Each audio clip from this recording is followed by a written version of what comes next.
Should you write in the first person or the third person? And honestly, I don't think it makes that much difference.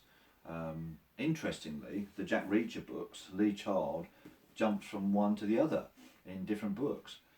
So in this, the first book, The Killing Floor, this is he wrote as Jack Reacher. I am Jack Reacher basically. And interestingly, as you understand the character's 6'5". Lee Child is 6'5" as well.